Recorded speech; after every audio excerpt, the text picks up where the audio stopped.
കേരള സർവകലാശാലയിൽ VC syndicate പോര് കനക്കുന്നു. വിദ്യാർത്ഥികളുടെ ഗ്രേസ് മാർക്ക് തീരുമാനിക്കാനുള്ള സബ് കമ്മിറ്റി യോഗത്തിന് VC റൂം അനുവദിച്ചില്ല.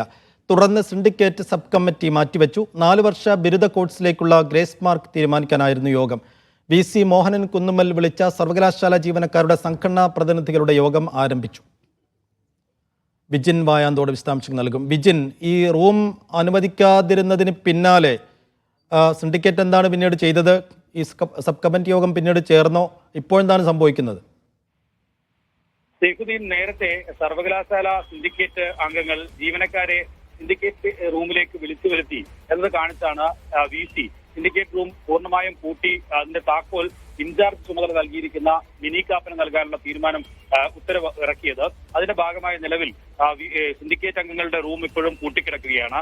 അവിടെയായിരുന്നു ഇന്ന് ഒരു യോഗം ചേരേണ്ടത്. അത് 4 വർഷ ബിരുദ കോഴ്സുകളിലേക്കുള്ള വിദ്യാർത്ഥികളുടെ NCC NSS ഒപ്പം തന്നെ ഭിന്നശേഷി വിദ്യാർത്ഥികൾക്ക് ഗ്രേസ് മാർക്ക് നൽകുന്നതുമായി ബന്ധപ്പെട്ട് തീരുമാനങ്ങൾ എടുക്കേണ്ട സബ് കമ്മിറ്റി യോഗമായിരുന്നു ചേരേണ്ടത്. അത് കഴിഞ്ഞ സിൻഡിക്കേറ്റ് യോഗത്തിൽ തന്നെ അങ്ങനെ ഒരു സബ് കമ്മിറ്റിക്ക് രൂപം നൽകുകയും ചെയ്തിരുന്നു. ആ യോഗമാണ് നിലവിൽ റൂം അനുവദിക്കാത്തതിനെ തുടർന്ന് സിൻഡിക്കേറ്റ് തന്നെ മാറ്റിവെച്ചിരിക്കുന്നത്.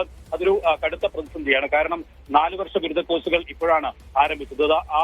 അതിന്റെ നടപടിക്രമങ്ങൾ ഓരോ തരത്തിലും മുന്നോട്ട് കൊണ്ടുപോകുന്നതിനിടയിലാണ് ഇങ്ങനെ നേരത്തെ തന്നെ സിൻഡിക്കേറ്റ് തീരുമാനിച്ച സബ് കമ്മിറ്റി യോഗം തന്നെ മാറ്റിവെക്കേണ്ട സ്ഥിതിയിലേക്ക് VCയുടെ പിടിവാശിയിൽ എത്തിച്ചേർന്നിരിക്കുന്നത് എന്നുള്ളതാണ്. അതിനൊപ്പം തന്നെയാണ് സിൻഡിക്കേറ്റ് അംഗങ്ങൾ ജീവനക്കാരെ വിളിച്ചു വരുത്തി അവരെ ഭീഷണിപ്പെടുത്തി അത് ഈ റൂമിലിട്ടായിരുന്നു എന്ന കാരണം കാണിച്ച് VCക്ക് പരാതി നൽകിയിരുന്നു ജീവനക്കാർ. അതിന്റെ അടിസ്ഥാനത്തിൽ ഇപ്പോൾ വിവിധ സംഘടനകളുടെ, അതായത് ജീവനക്കാരുടെ സംഘടനകളുടെ പ്രതിനിധികളുടെ യോഗമാണ് നിലവിൽ ഇപ്പോൾ തുടർന്നുകൊണ്ടിരിക്കുന്നത്. BJP, CPI, കോൺഗ്രസ് അനുകൂല സംഘടനാ നേതാക്കൾ യോഗത്തിൽ പങ്കെടുക്കുന്നുണ്ട്. CPM അനുകൂല സംഘടനാ പ്രതിനിധികൾ നിലവിൽ യോഗത്തിൽ പങ്കെടുക്കുന്നുമില്ല. അങ്ങനെ തർക്കം പലതരത്തിൽ ഇങ്ങനെ മാറിക്കൊണ്ടിരിക്കുകയാണ്. നിലവിൽ ഇപ്പോൾ ക്രിമിനൽ കേസ് പോലും ആയിരിക്കുന്ന സ്ഥിതിയിലേക്കാണ് സർവകലാശാലയിലെ VC രജിസ്ട്രാർ ഒപ്പം തന്നെ സിൻഡിക്കേറ്റ് തർക്കം ഇപ്പോഴും നടന്നുകൊണ്ടിരിക്കുന്നത്. അതിന്റെ അവസാനത്തെ ഭാഗം എന്നതാണ് നിലവിൽ ഇപ്പോൾ ഒരു പ്രധാനപ്പെട്ട സബ് കമ്മിറ്റി യോഗം തന്നെ മാറ്റിവെക്കാനുള്ള ഒരു തീരുമാനത്തിലേക്ക് സിൻഡിക്കേറ്റ് എത്തേണ്ട അവസ്ഥയിലേക്ക്